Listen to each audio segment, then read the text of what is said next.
ఏంటి ఆసన సిద్ధి ఉంటే అన్ని ఉన్నట్టే ప్రపంచంలో. వాడే ఎన్లైటన్ మాస్టర్. అయితే ఆసన సిద్ధి లేని వాళ్ళు ఇప్పుడు వరకు జయించిన ఆసనం 3 గంటలు కదలకుండా కూర్చుంటే ఆసన సిద్ధి, 2 గంటలు కూర్చుంటే ఆసన జయం. అసలు కదలకుండా కూర్చోగలిగితే.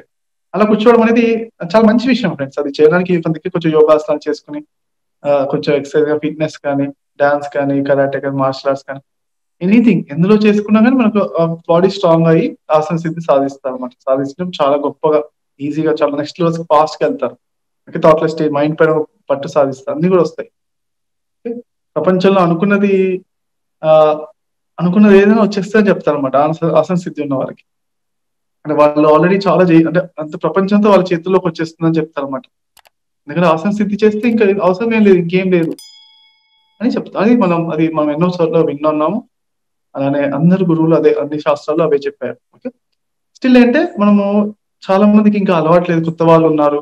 ఆసన సిద్ధి మాస్టరీ అనేది ప్రాక్టీస్ అనేది లేని వాళ్ళు ఉండొచ్చు. అలానే మన పిరమిడ్ స్పిరిచువల్ సొసైటీలో కూడా పత్రి గారు దాన్ని ఇన్సిస్ట్ చేయరు, కావాలని అంటే మీరు కొత్త వాళ్ళు అందరూ రావాలి, ఎంకరేజింగ్ గా ఉండాలి అని చెప్పేసి.